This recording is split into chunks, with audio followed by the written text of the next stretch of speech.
Hi, I'm Debbie Georgatos. Welcome to my show, America Can We Talk.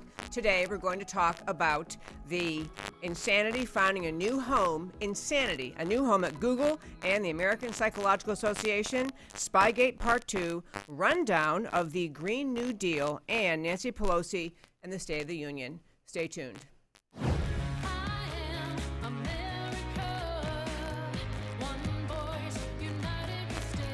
Debbie Georgatos, host of America Can We Talk, is an author, attorney, and political analyst whose mission is to inspire the American political conversation about preserving liberty in the best country on earth. America Can We Talk is sponsored by GC Works, a Dallas-based company performing advanced technology research in the oil and gas industry.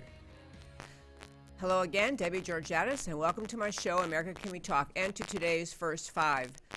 Insanity has actually taken hold of the American Psychological Association and of Google. First, I'll talk about Google. If you miss this story, Google, where you think when you are trying to find something on the internet, you think, oh, I'll Google it. I'll find out whatever it is. Google actually had a meeting in March of 2017, and minutes and report about the meeting just made it out to the media today. Daily Caller ran a story on it. The short story is this. Google had a meeting where someone was making a presentation about a new product or service, something they were going to be selling, and during the presentation, the presenter used the word family, as in family. We all know what families are. A Google executive sparked a fierce backlash by using that word. Google employees became angry that the term was used while discussing a product aimed at children. You can't say family while you're talking about children. And what I'm going to tell you about is the result. These are a bunch of people, young people working at Google who obviously went to college in this era of moral idiocy, probably majored in snowflakes and safe spaces and minored in trigger warnings. So they're bent out of shape because someone making a presentation to the Google employees used the word family. Listen to the outrage these people are expressing. This is a diminishing and disrespectful way to speak. If you mean children, because they were using the expression family and household with children. He says, if you mean children, say children. We have a perfectly good word for that. Family friendly. He's offended by family friendly, used as a synonym for kid friendly, means to me, you and yours don't count as a family unless you have children. And while kids may often be less aware of it, there are kids without families too, you know. He also goes on to complain. This is a Google employee, started an internal protest at Google because they had a meeting where someone used the word family and kid-friendly. The use of family as a synonym for with children has a long-held association with deeply homophobic organizations. Even the sense suitable for the whole family, which you might think is unobjectionable, is totally wrong too. It only works if we have advanced shared conception of what the whole family is. It goes on and on and on and on. And basically complaining about the use of the word family, use of the word friendly toward children. He goes on to say, this whole family is almost always used to mean a household with two adults of the opposite sex in a romantic sexual relationship with two or more children. So therefore, suitable for the family doesn't mean for all people. He had an unbelievable diatribe within Google. He had Google employees liking it, thanking him, sharing it, agreeing. We're outraged about the idea that the word family was used. One person at Google commented, my family consists of me and several other trans feminine folks, some of whom I'm dating. We're all supportive of each other and eventually aspire to live together. Basically, that's my family. So this is the outcome, friends, of what has happened in America, college campuses, and the whole cultural battle where we have allowed the lunatic fringe to redefine terms, to perpetuate outrage, to find outrage, to be determined to find something to be outraged about all the time. You can't have a meeting at Google and talk about a family-friendly product because you're going to trigger I'm telling you, these kids went to colleges where we have abandoned reason, common sense, facts, and reality, and instead we deal with the trigger warning, safe space crowd that cannot function in the real world. And worst of all, a Google executive had to apologize, said he really wanted to be sure and understand what the concerns were. He wanted to be sure that in the future they use terms that are inclusive. The Google executive should have said, you know what, folks, all of you people this upset about it, if you can't handle working in a grown-up environment with grown-up people having conversations about products that are family-friendly and kid-friendly, find a different job, get counseling, or get out of here. I'm serious. This is ridiculous. Google even humored it. But that kind of goes with another theme I want to hit on today, which is, there's an expression they talk about how, this idea that people respond to pressure, that there is a path of least resistance mode. Path of least resistance is true of like water. Water will flow a certain way. If it hits a boulder, it'll go around it. Path of least resistance. People running Google and other organizations recognize the anti-American, radical, bizarro left will fight them and challenge them and ridicule them, and it's easier to surrender.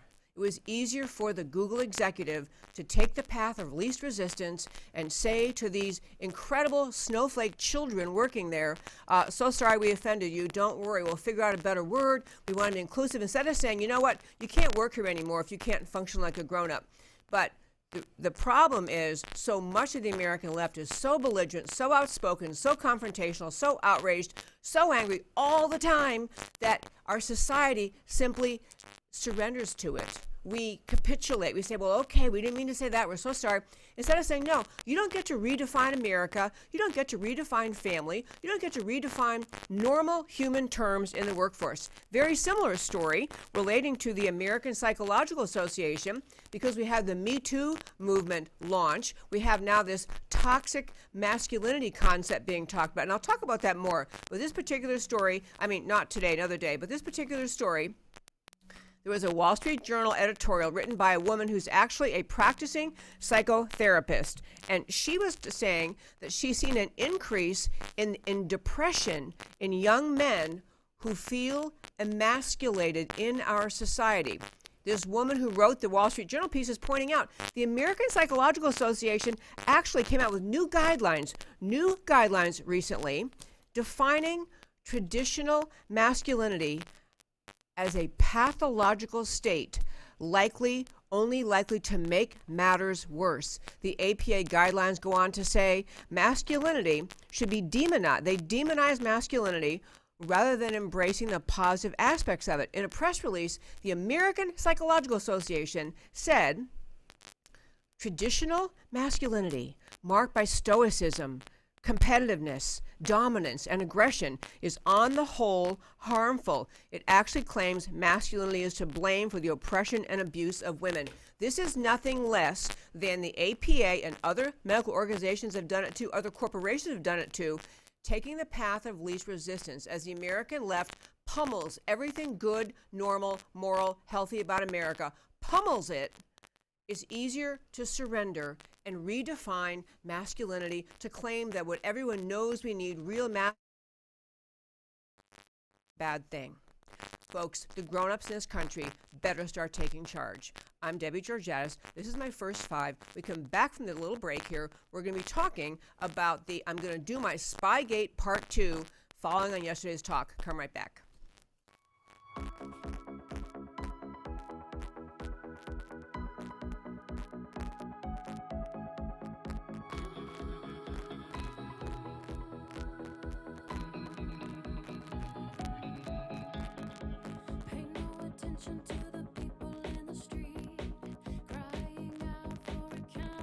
Hold on.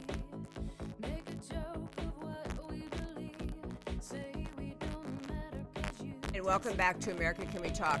If you were watching yesterday, you saw I told you yesterday, I'm going to tell you again today, what we are watching unfold in Washington, this Spygate, where we have Robert Mueller allegedly investigating the non-existent collusion between President Trump and the Russians, now ongoing for whatever it's been, 16 months and $22 million, finding absolutely nothing. But I laid out for you yesterday the beginning of the story. We have a graph that my friend and happy producer Matt's going to put up here in a moment. This is a graph, kind of the beginning of the story of where this is like the beginning of the story where what is happening in Washington now, what we're seeing here in January 2019 is the outcome of a long-term project undertaken by the American left, beginning under President Obama, to weaponize the FBI and the Department of Justice to attack a political enemy. I want to play one. I know the story gets complex, and yesterday I laid out kind of a sequence of what was happening inside the FBI, Department of Justice, and then we went through a little bit of what Hillary Clinton was doing, how she hired Fusion GPS to come up with this, or she hired Perkins Coie, who hired Fusion GPS, who wrote the dossier, and all these pieces of the story. I think people's, that MIGO expression, M-I-G-O, or M-E-G-O, mine eyes glaze over. I think people are getting to the MIGO phase in this story. They know there's something wrong here and something bad happened, but they can't figure out what it is. And there's too many players and too many people and too many weaving storylines and related storylines. The reason I wanted to lay it out yesterday and I want to wrap it up today is this. This is truly and without any exaggeration the most extreme, outrageous, and dangerous scandal that has ever occurred in American history. It is the corruption of our federal law enforcement agencies by the Obama administration and his team, and the entire Mueller investigation is simply a cover-up. The Mueller investigation is a cover-up to hide, to prevent you, the American people, from understanding what the Obama team was up to. I'm going to have Matt play a short clip for you because so many people have been lamenting. This is our Bongino, clip 5. But Dan Bongino is a former Secret Service guy. He's got his own blog. He's a great, and his own podcast. Great thinker. He's been in the middle of all this and trying to explain what really this story is all about. He has a quick summary. I want to have you hear this. The Obama administration hated Trump, weaponized the IC, the intelligence community and law enforcement, to spy on them to help Hillary win the election. And he's basically saying that's the whole scandal. The Obama administration weaponized the Department of Justice, the NSA, the FBI. They used the resources at their disposal because they're at the highest levels of power to attack a political enemy, and they got caught. They never thought Trump would win, and now we're at the place where the Mueller investigation is designed to divert your attention away from what the Obama team was doing and into into this collusion story that they made up and never could, and after whatever it is, 17 investigators working for Mueller turning over every rock, going after every single person possibly affiliated with the Trump team, and all that we ended up with is a big fat zero. Now, it is true, Mueller has managed to indict people.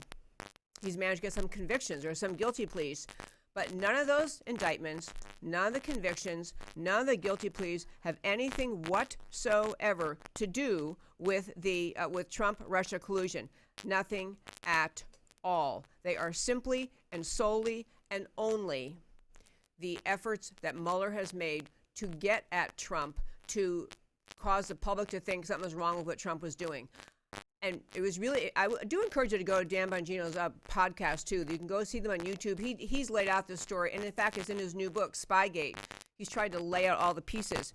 I'm hitting the top stories, the top elements of this story, because I really want you to take away this conclusion.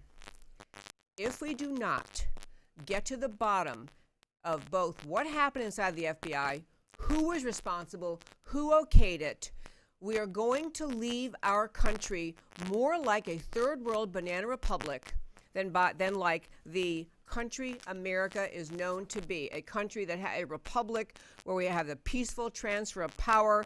It's a hallmark of our country, where we have the assumption that the law enforcement agencies bring about blind justice, that they follow truth, they pursue truth. This is an extraordinary, except just a horrific thing that has happened, and it happened on Obama's watch. It's still happening. I want to hit some last top points today so you can understand what I guess I want to hit on today, if I had to give a summary to it. It is the viciousness, the sinister nature of this investigation. Let's start with Lieutenant General Michael Flynn. I happened to actually, several years ago, right after he was appointed National Security Advisor, had him on my show. He was on this show, and I actually substitute hosted for somebody else and did on their show and had him on. He's a really great guy. He's a national hero. He's a long-term military career, successful, unblemished record military leader, appointed right after Trump won the election. To the shock of the left, Trump won the election, appointed Lieutenant General Michael Flynn to be his national security advisor.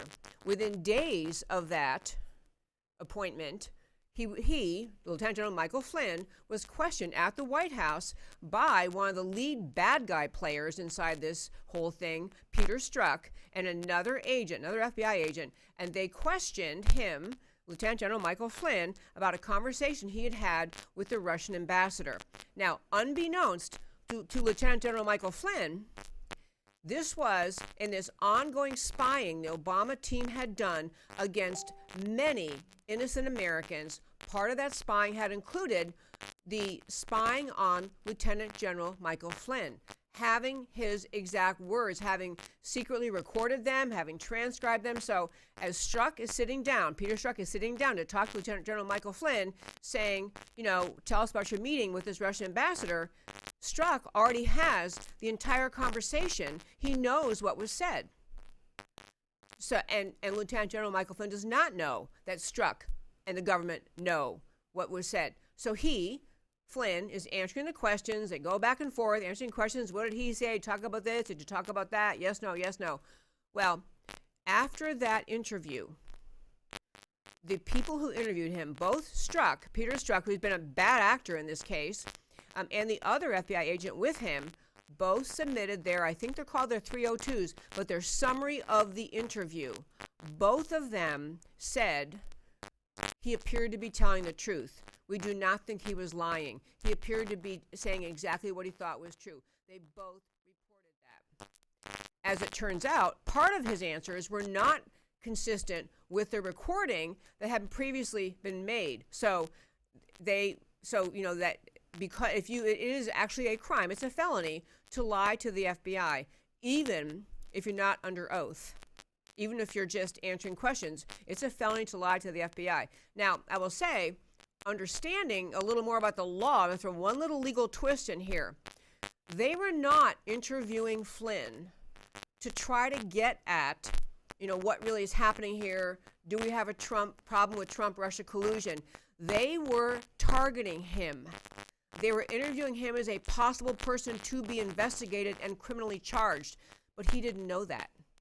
And if you are doing an investigation, an interrogation as the FBI with the intent or possible intent of indicting someone, you're required to give them essentially the Miranda warnings. You're required to say, what you say can and will be used against you. They treat him like a friendly interview. Here he is. He's in the new Trump administration. Trump's going to be, or is president by now. Trump is president. He's the NSA. This is Trump's administration, Trump's FBI, Trump's Department of Justice. He thinks it's a friendly interview. He's just not geared up the way you would be if you thought you were being interrogated for a possible prosecution. But the important salient point is, both investigators told the FBI in their reports, written reports, we think he was telling the truth. We don't think he was lying at all. Still, the Mueller team, and this is what I mean about the viciousness and the sinister nature of this investigation. This is not an investigation by Mueller to find the truth. It has nothing to do with his mission. Mueller's investigation is entirely targeted for the effort to bring down President Trump, to find a reason to either find something he can be impeached over or something he can be prosecuted over. And so they ended up, Mueller's team, the ball's in Mueller's lap. Mueller decided to prosecute Lieutenant General Michael Flynn. On top of that, Flynn he's a very noble guy. In fact, he has a grown son who works with him. I've talked to his son, just a great guy. Flynn was not only prosecuted for lying to the FBI, he was also threatened. His son was threatened. His family was threatened. His wife was threatened by the Mueller team. He ended up having to sell his house. He is broke, all to pay lawyers to defend him against this obnoxious, sinister, malicious charge. This is the prosecutor knowing that his own investigators told him Mueller appeared to be telling the truth. He did not appear to be lying, but Mueller has a way to prosecute him, and he does it. He did it. Flynn pled guilty. There has been a lot of sympathy expressed by the judge in that case, but whether Flynn's guilty plea ought to be he ought to be permitted to withdraw it. I mean, but Flynn is looking at when you were. I don't think most people. I know most people don't have any idea what it'd be like to be in the receiving end of an FBI investigation. But you know your family's threatened, your home is threatened. You're fearing that if you don't cooperate, you may end up with a longer prison sentence or more charges brought. So Flynn cooperates, pleads guilty, and here he sits lying to the FBI as what he's been charged and ended up pleading guilty to. Let's contrast that with Hillary Clinton.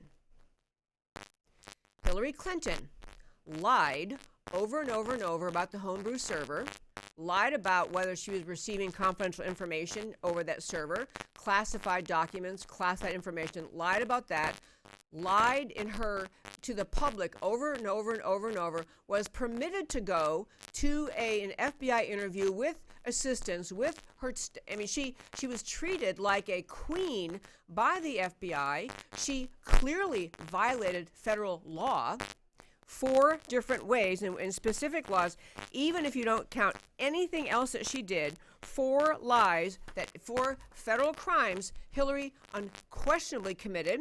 One was she put classified information in an unclassified setting. That's what General Petraeus got taken down over, placing classified information in unclassified setting. Petraeus convicted, charged, convicted. Hillary, nothing. The second one, the federal law that says you can't expose national secrets through gross negligence. Unequivocally, it's exactly what Hillary did. No charge, no crime. And then there's a federal law that says you can't destroy government information, such as the email she destroyed, which she did through not just trying to hide them, but eventually bleach bit, destruction, hammers, destruction of that information. And fourth, you can't obstruct justice. Hillary Clinton did all of those things and no charges filed.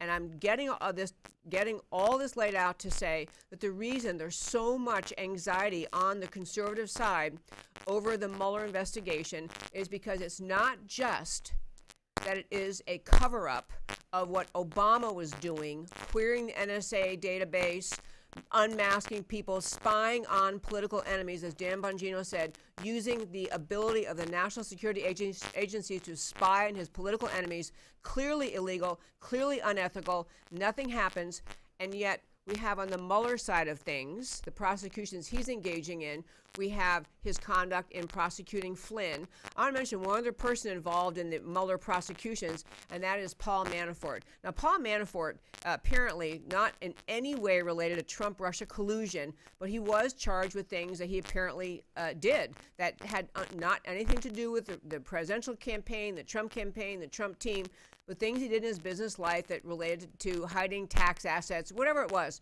The point is, Mueller is using the tactic of cornering people who may be able to help him bring down President Trump. And he's got Manafort now having pled guilty to things. Manafort has another potential trial coming up. Paul Manafort is being held in solitary confinement. I happen to know from people I know from around that investigation, he's losing it. Solitary confinement is itself determined to be a method of torture. It is used as a method of torture against our worst enemies, against the worst criminals. Paul Manafort is being held in solitary confinement and has been, I don't have the exact amount of time, although it's in my happy notes here, he's been sitting there in solitary confinement and by, as my friend Sidney Powell calls it, by Mueller's goon squad. But when you're deprived of normal conversation, normal people, normal life, normal able to see life, it is a means of torture. It's a means of getting people to cooperate and so this is what they're doing to Manafort. And Mueller is doing this to Manafort because he thinks Manafort can somehow help him get Donald Trump. We could spend the next month, every single show I have, running through all of the history of this Mueller investigation. And I don't want to do that because there are many, many other stories to talk about in preserving America. But I do want to make abundantly clear that this Mueller investigation not only is the cover-up of the real wrongdoing, but it is a manifest and grotesque attack on the rule of law and the sense of justice in this country. It's gone on and on and on. It has no end in sight. This is why, as I told you yesterday, I really hope William Barr does not get confirmed as the next Attorney General, because he said in his hearing before the Judiciary Committee, I think 2 days ago, that he would not interfere with the Mueller investigation. We need a real Attorney General. Jeff Sessions couldn't handle the job. I don't think Barr is the right guy, but he might get it. We need someone who will take charge of that Department of Justice and say to Mueller, you have 30 days to wrap it up. You've been investigating and investigating and investigating and investigating. And to quote the famous words of Stalin, Stalin's assistant, who said, basically, find me the man and I'll show you the crime, or show me the man, I'll find you the crime. Point being, any investigator worth his salt or her salt can find some crime to charge against anyone. If you give them long enough to dig and dig and dig and dig and manipulate and corner witnesses and arm twist people, you can find something. This is, as I say, Trump has been using the term witch hunt. I guess it's been overused, but this investigation is a massive stain on the American justice system. It is a massive stain on the whole concept of justice in America. There should be, I can't even think of the strong enough words to say this to you. The Republicans in the United States Senate ought to be on Trump's side. They ought to be marching over to the White House saying, tell us who you want as Attorney General, and we'll put that person in. This should be the GOP's majority in the Senate GOP's position, that President Trump has been hamstrung, he has been vilified by this ridiculous, relentless, baseless investigation since before he even was sworn into the Oval Office. It's time to end it. This is a left-wingers pulling the strings, making national headlines, talking on and on and on for months about whether some possible evidence of Trump-Russia collusion has finally turned up, when the fact is all of it is a big fat spin to cover what Hillary Clinton and the Fusion GPS and the dossier and the Obama team and the NSA were doing. This investigation itself is an outrage. And there ought to be outrage in the American people. There ought to be outrage among the Republican senators in the Senate. Right now we have the Attorney General's seat open. The Barr hearing is happening.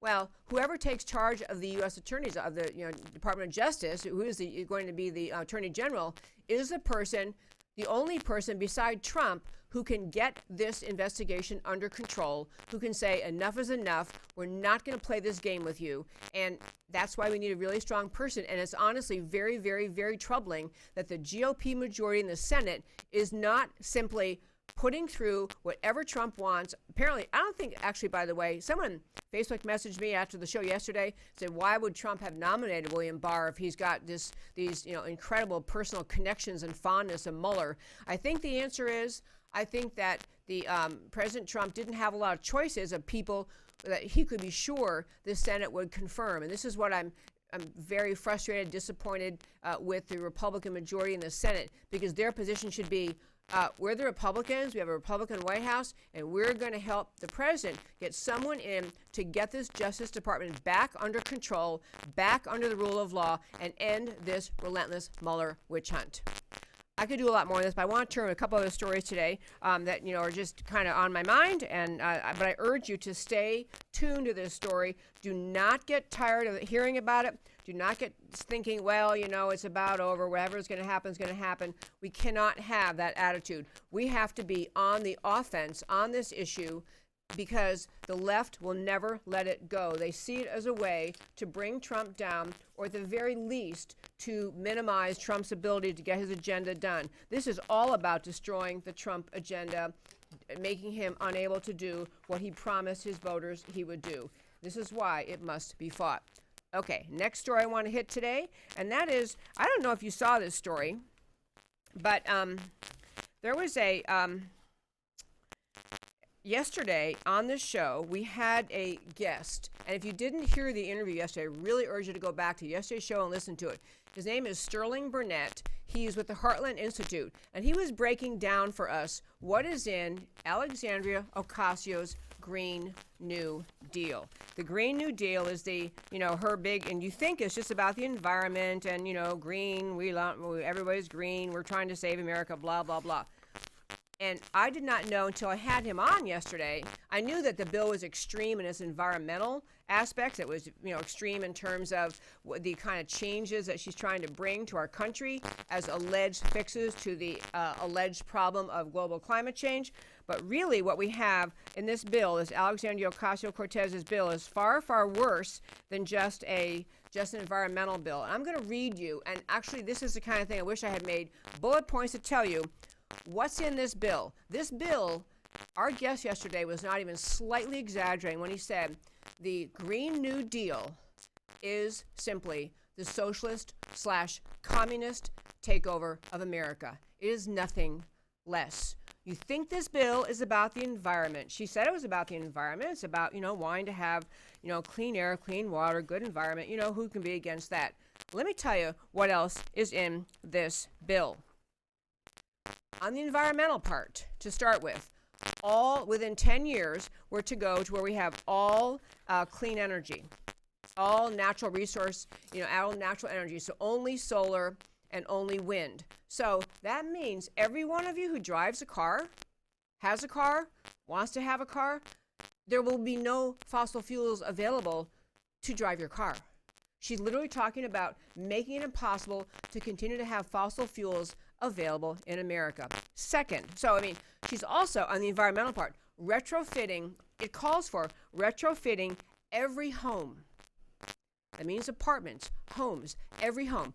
Retrofitting every home, every business in this country, as she calls it, upgraded to state-of-the-art energy efficiency, comfort, and safety. Well, folks, the reason people don't rely on wind energy and solar energy to heat and cool their homes is because they're not good enough. They don't provide enough heat in the winter or power to make air conditioning work in the summer. They are not acceptable substitutes.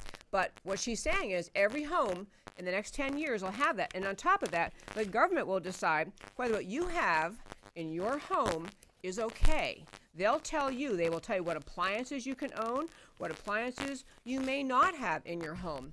They will tell you what kind of, the way your home can be heated, the sources you can buy from. So the environmental part by itself is so outrageously extreme, enough to have it rejected. But on top of that, and by the way, I have a little picture of Alexandria Ocasio-Cortez. I thought this was so darn funny. From Patriot Post had this. Everything I know about economics, which is absolutely nothing. This is a young woman who majored, if you didn't know this, majored in economics at BU, and she is proposing a bill that is so extreme, so outrageous, so ridiculous, that it ought to be just laughably thrown out. However, here we are. But in addition to what the environmental parts of the bill, she also threw in the dream list of left-wing goals. Socialized medicine. Did you realize socialized medicine is in the Green New Deal? The actual Obamacare for all, Medicare for all, free health care for everybody, don't worry, somehow we'll pay for it. Medicare for all is in there. Universal basic income. The idea that the government will, which means you taxpayers will, pay enough taxes to give everyone a universal basic income. There is no word strong enough that can't fit in the idea of America. This is a socialist/communist idea. The idea that the government has the power to collect taxes from the hardworking businesses and companies and decide how much of those taxes should be handed out for no reason at all to other Americans who may or may not work. Universal basic income is there. Single payer health care. Also, a federal jobs guarantee. An actual guarantee that if you don't have a job, the federal government will find you one. People, this is communism. It's not getting close to communism. It's not kind of like communism, but kind of like freedom. It's not that. It's flat out communism. This is what she is calling for. She also has in this that scary language leftists use, because you never know what the heck they mean by it. They're going to mitigate, which means, fix, control, readjust, mitigate deeply entrenched racial, regional, and gender-based inequalities in income and wealth. If there ever was a description of communism, that is it. Her bill calls for giving the government the power to do this. The power to say, we are going to fix things, fix unfairness in this country, fix the regional gender-based inequalities in income and wealth, racial, folks, it is a flat out, the communists are taking over, and there's no other way to say it, no other way to limit it, no other way to say, well, she doesn't really mean that. She means exactly that. And that was, I was saying yesterday when I had Sterling Burnett on the phone on the interviewing, is just saying, wow, this was a, this is kind of like communist. He goes, it's not kind of like, it is. And he said they are socialists. They do mean it. They do mean what they are talking about. So I'm telling you, folks, Alexandria Ocasio-Cortez is introducing communism in America. This is what her bill is. And you need to tell your friends who kind of may get duped by the idea that this is really just about, fixing the environment, and we have to do something about climate change, and it might be a little bit radical, but hey, we got to fix climate change. This is the absolute surrender of freedom in America. Even, actually, another point he made yesterday had to do with how much land it will take for the government going to have to seize in order to have sufficient room to put all the windmills and other the sources that will generate wind energy and solar energy. It is a takeover of most of the land in America. So her the last thing in her Green New Deal, the cost of it, just to get you start thinking about this issue. We are in America $22 trillion in debt, and we accomplished that since our founding. But we've had all these years since our founding to be about $22 trillion in debt. Just this bill, just this Green New Deal, would cost America 8,000 times the amount of money that Trump is asking for to get his wall. In 10 years, something in the range of $52 trillion. Trillion, with a T. And this is the kind of, when you see her interviewed, I decided not to make fun of her again today, but when you see her interview, she talks about, well, I know it's going to cost, but everything costs a lot. Things cost money. Hey, so you raise taxes. There's not enough money in this country. Is not enough money in this country. Even if the government seized all the accumulated wealth of every rich person in America, forced them to liquidate their assets and send it all into Washington, there's not enough money in Washington, in this country, to pay for this. Now, this may be an opening lob on her part. She may be introducing the wild bill because she's really then going to say that she is kind of compromising. Okay, I can't have my whole bill, but now I want this. No, the answer has to be flat out no from every Republican in Congress, in the House, in the Senate. There needs to be an outspoken, wide, national yell about this bill. Downright crazy. Okay. Other thing I want to turn to today, I have time to do, I believe, and that is I wanted to hit on this idea, Pelosi, I'm sad to say, she's Speaker of the House, or the Democrats have the majority, so she's Speaker of the House.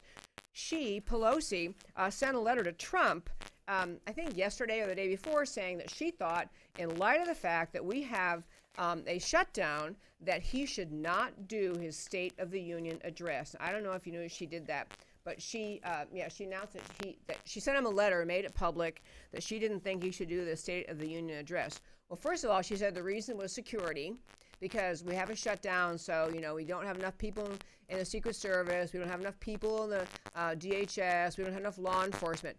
All, by the way, federal law enforcement folks have quickly weighed in and said, wait, that's not true. We're not saying that. We did not say we can't have the State of the Union. We can do it. We can get security there. It was a duping by her, an attempt to dupe the American people, an attempt to put pressure on Trump to make him capitulate on this shutdown issue, to make him just go ahead and agree with her on the shutdown. And I do want to actually quick play. There was a great little short interview. Steve Scalise, who is a Republican member of the of the House. He was interviewing Laura Ingraham, and he was talking about the, Pelosi and all the left are trying to say that Trump is petulant, he's unreasonable, he won't give in the shutdown, and so this is Laura Ingraham asking Steve Scalise about that. So here's what they had to say.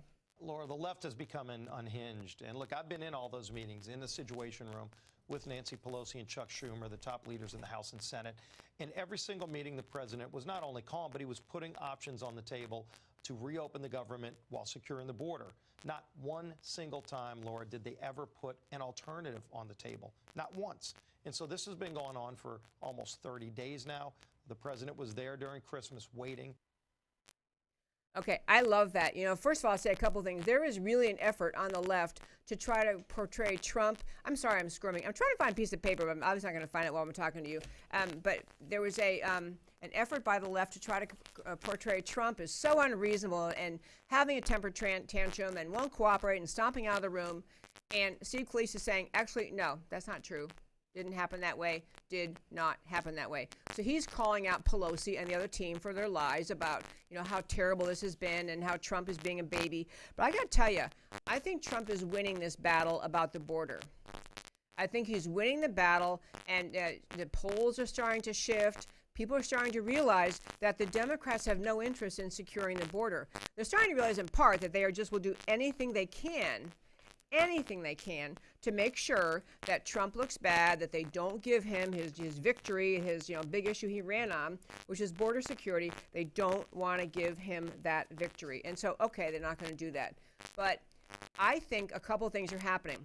Pelosi has never encountered a strong Republican in her life like Donald Trump. She thought this cutesy little ploy about, well, maybe we have to cancel State of the Union would be enough to cause Trump to surrender. I got to tell you, every newscast I watch, every Trump official I listen to, every Trump family person making a statement, every statement President Trump makes, he's not going to surrender on this. He's asking for a small amount of money in the relative scale of our national budget, $5 billion, as a beginning step toward building the wall and securing the border. He has the Democrats looking like fools in opposing it, looking like fools because they are not sure if they are, they think they can bully him, but I think it's starting to dawn on Pelosi, and frankly, there are now 10 new members of the Congress on the Democrat side of the aisle who are kind of making noise about, well, maybe we have to give them the wall funding. Maybe it won't be that bad. This is a battle. This battle about border funding is a battle by the Democrats saying they're not going to give Trump a victory. And I think Pelosi had no idea how strong Trump is, how much he will stand his ground. He is the one, and you've had other people from the Trump administration acknowledging he's making offers about it. He's trying to negotiate. He wants to meet with them. He stays in Washington, and the Democrats are down in Puerto Rico dancing around the beach and going to an expensive play. They went to see Hamilton together and playing in the sun as Trump is sitting in the White House. Trump is winning the optics battle, but on a deeper level, more and more Americans are recognizing the Democrats are just exposing themselves as a party so driven by hatred for Trump. They would rather keep America unsafe than let Trump have a victory. They look ridiculous. Pelosi looks ridiculous. The whole argument of the American left that we're in favor of border security, but in areas where there's no other way to secure the border, we won't support a wall. I mean, it's absurd. They're losing the battle. But I think that wrapping up today's show, we're near the end of my time. Producer Matt over here keeps signaling me like he thinks I'm going to stop talking. But I actually do have to stop for today. I want to thank Matt for producing the show and being here and doing the boards. Second, I want to mention that this show is now, my America Can We Talk show, is now every week, Monday through Thursday at 3 p.m. Central Time, right here on Facebook Live, on YouTube Live. I want to encourage you, if you're watching on Facebook Live, to like this page, to feel free to comment, email me, ask questions. You can email me at americacanwetalk@gmail.com. You can leave questions. I do try to respond. I get all sorts of messages from listeners. I really love the American political conversation. And that's what this show is about, the American political conversation, urging you to be part of standing up for this precious, extraordinary experiment in human liberty, the United States of America. I'm Debbie Georgiadis. This is America Can We Talk. Come back every Monday through Thursday at 3 p.m. Central Time. where you hear me talk truth about America, because America matters. Talk to you next time.